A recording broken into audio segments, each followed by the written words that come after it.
Bismillahirrahmanirrahim. Alhamdulillah, kita akan melanjutkan materi kita di bab kedua, yaitu tentang larutan penyangga atau buffer. Ya, larutan penyangga itu merupakan larutan yang dapat mempertahankan nilai pH. Ada dua jenis larutan penyangga, yaitu larutan penyangga asam dan larutan penyangga basa.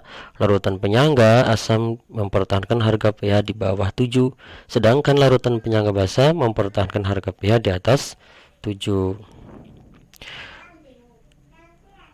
Yang pertama, larutan penyangga asam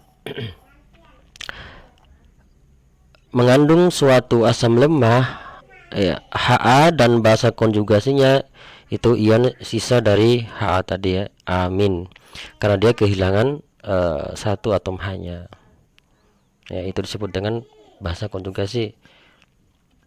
Larutan tersebut dapat dibuat dengan berbagai cara. Yang pertama, mencampurkan asam lemah dengan garamnya atau basa konjugasi dari asam tersebut. Contohnya, larutan CH3COOH ini larutan asam asetat, ya, atau larutan cuka ditambah dengan natrium asetat. Ini garam, ya. Komponen penyangganya adalah, kalau ditanyakan tentukan komponen penyangganya, ya ini asam lemah dari CH3COOH dan ya basa konjugasinya yaitu CH3COO-, ya, jadi kehilangan satu atom H-nya. Misalnya di sini larutan asam karbonat, ya, ditambah dengan natrium bikarbonat.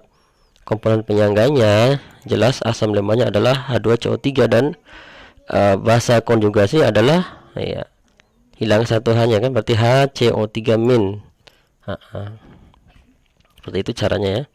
Jadi di sini misalnya H2CO3 di sini menjadi dan HCO3-. Yang kedua, mencampurkan asam lemah dengan basa kuat, di mana asam lemah dicampurkan dalam jumlah berlebih atau lebih banyak. Jadi kalau ingin membuat larutan penyangga, maka asam lemahnya harus banyak, lebih banyak daripada basa kuatnya. Nah, misalkan di sini contohnya, misalnya dari campuran ini 100 ml CH3COOH 0,1 molar ditambah atau dicampur dengan 50 ml NaOH 0,1 molar, ya. Apakah campuran tersebut mengandung penyangga asam atau tidak? Dari soal ini, ya. Jadi kita bisa tentukan dengan cara mencari masing-masing mol daripada CH3COOH dan mol NaOH. Caranya tinggal kalikan saja, 100 dikali 0,1. Jumlah mol CH3COOH sama dengan 100 kali 0,1 sama dengan 10 mmol. Sementara jumlah mol dari NaOH 0,1 ini, ya, 50 dikali 0,1 sama dengan 5 mmol.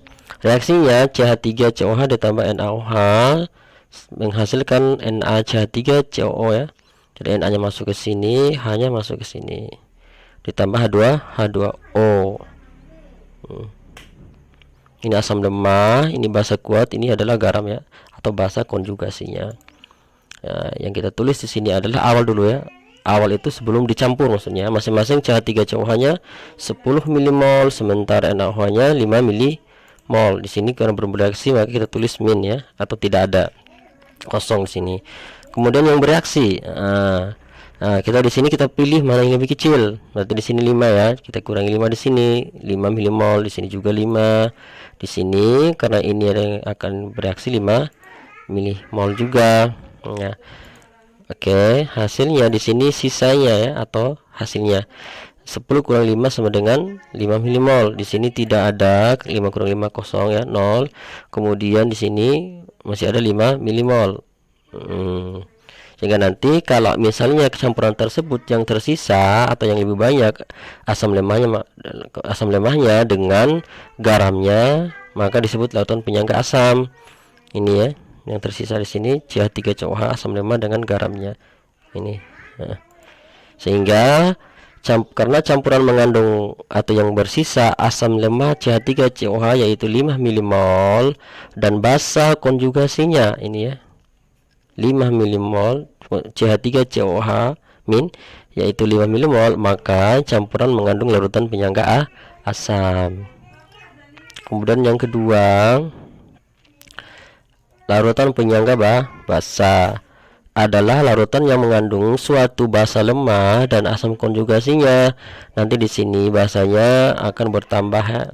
Kalau asam konjugasinya akan nanti hanya akan bertambah ya.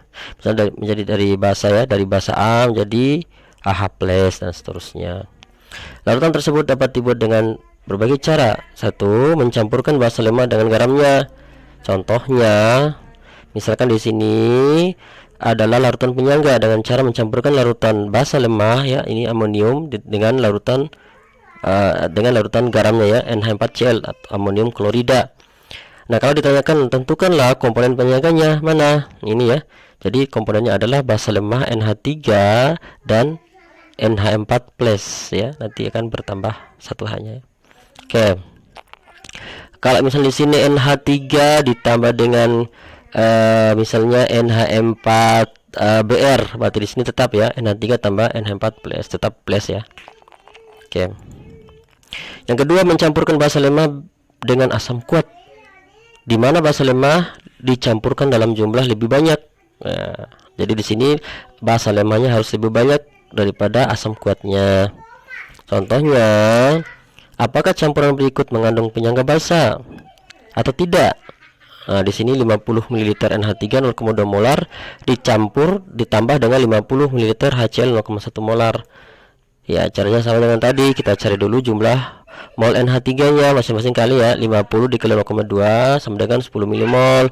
Kemudian jumlah mol HCl-nya 50 kali 0,1 sama dengan 5 mmol. Reaksinya sederhana, NH3 ditambah HCl hasilnya NH4Cl ya. Mula atau awal NH3-nya berapa? 10. Kemudian HCl-nya 5, di sini tidak ada. Kemudian yang bereaksi itu ya, kita ambil yang lebih kecil 5, 5, 5. Hasilnya di sini sisa 10 kurang 5 sama dengan 5. 5 kurang 5 ya. Jadi tidak ada, di sini 5. Nah, karena di sini yang bersisa atau yang mengandung itu ya, yang dikandungnya adalah basa lemah 5 mmol, sementara garamnya juga 5 mmol ya. Jadi basa lemah dengan garamnya atau basa asam konjugasinya ya. Ya, karena campuran mengandung yang bersisa basa lemah NH3 yaitu 5 mmol dan asam konjugasinya ini ya NH4+ yaitu 5 mmol, maka campuran mengandung larutan penyangga asam. Maka campuran mengandung larutan penyangga basa ya, karena tadi yang tersisa basa lemahnya ya, basa lemahnya dengan garamnya ya. Oke. Assalamualaikum warahmatullahi wabarakatuh.